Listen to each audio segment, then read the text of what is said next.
conducir no es, como muchos creen, mandar. Conducir es distinto a mandar. Mandar es obligar. Conducir es persuadir. Y al hombre siempre es mejor persuadirle que obligarle. En la conducción política esta es una regla que no se puede romper en ningún caso. De la economía de fuerzas, la sorpresa, la continuidad del esfuerzo, en fin, un sinnúmero de principios que se realizan todos sobre un núcleo central, que es el principio de la economía de fuerza, que dice que no se debe ser fuerte en todas partes para vencer políticamente. Es suficiente ser más fuerte en el momento y en el lugar donde se produce la decisión. Todos los demás principios obedecen a ese, diremos, principio nuclear. Sirven a ese principio los demás. Porque en esto parece que, como en la organización de todas las cosas, es nuclear. Es nuclear la organización del microcosmos. Y es también nuclear la organización del macrocosmos. Bueno, en esto hay una similitud.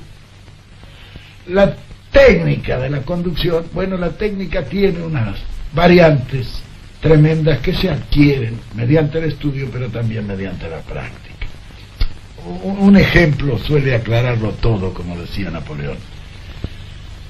Por ejemplo, yo en la conducción, la técnica que he empleado ha sido simple. Jamás en la conducción política hay que obligar a nadie. Hay que persuadir a todo el que se pueda, para que hagan las cosas sin forzar los acontecimientos. Es decir, cuando yo quería que se hiciera una cosa, ya me ocupaba yo de que un tercero lo tomara y me vinieran a consultar a mí. ¿Se puede hacer esto? Muy bien. Yo era la idea inicialmente mía. Pero, claro, en esto satisfacía muchas ambiciones, muchos deseos. Siempre he pensado en este tipo de técnica de la conducción. Yo digo siempre que si Dios bajara todos los días a la tierra a resolver el problema planteado entre los hombres, ya le habríamos perdido el respeto. Y no habría faltado un tonto que quisiera reemplazarlo a Dios, porque el hombre es así. Entonces, hay que copiar en esto a la naturaleza, que es en la naturaleza donde está inspirada esa técnica. Lo demás, bueno, los demás procedimientos son similares a esto. En política no hay nada directo, no hay nada violento, no hay nada que llegue a forzar la voluntad de los hombres, sino a promover esa voluntad, concebirla y lanzarla. El conductor político es un hombre que hace por reflejo lo que el pueblo quiere.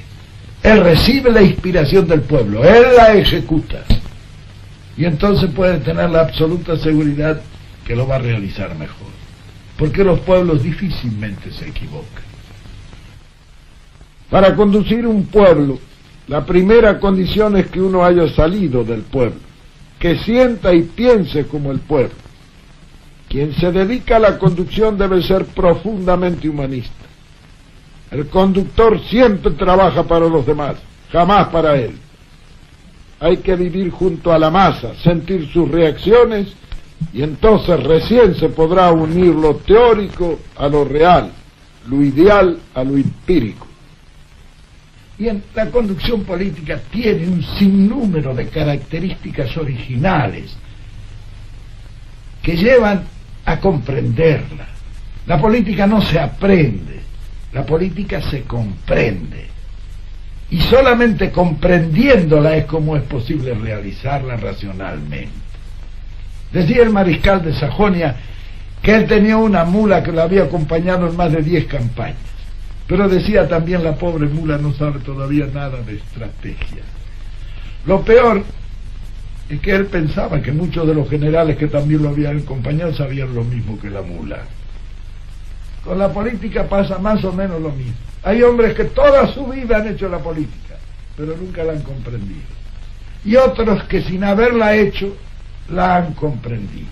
El éxito será siempre para este que la haya comprendido, no para el otro que pretendió aprenderla. Porque la política es una sucesión de hechos concretos, en cada uno de los cuales las circunstancias varían diametralmente. Hay cosas que son semejantes, ¿sí?, que pueden dar inspiración, pero igual no hay nada. De manera que la experiencia está en comprender la política para ser más sabio en todas las ocasiones y no pretender aprenderla, porque sabemos que la sucesión de hechos concretos y diferentes no dan enseñanza para ninguna ejecución en el futuro. Es decir, la juventud debe saber que para poder conducir han de prepararse en esto. En esto, la conducción por amateurs no suele ser proficua en éxitos. Es necesario dominar este arte. El que quiera ser dirigente y no domine el arte de la conducción, y bueno, no va a llegar nunca lejos. Por eso es difícil encontrar hombres que sean capaces en la conducción, porque esto no se aprende de otra manera que sometiéndose a una disciplina científica que dé los grandes conocimientos necesarios para abarcar el panorama. Abarcarlo al panorama, es decir, es ver el panorama con una sensibilidad que es indispensable y una imaginación sin la cual no vale nada. Ver las cosas. Entonces, con sensibilidad e imaginación, ver, base para apreciar. Apreciar, base para resolver. Y resolver, base para actuar. El deber de vencer es indispensable en la conducción. Aquel conductor que no sienta el deber de vencer difícilmente va a vencer en cualquier acción.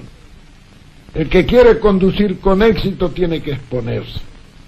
El que quiere éxitos mediocres, que no se exponga nunca.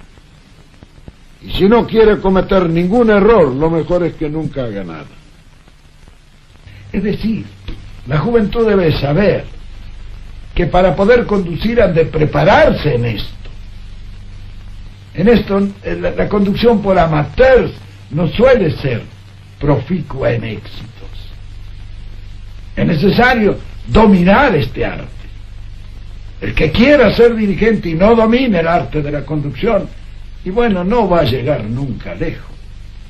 Por eso es difícil encontrar hombres que sean capaces en la conducción, porque esto no se aprende de otra manera que sometiéndose a una disciplina científica que dé los grandes conocimientos necesarios para abarcar el panorama.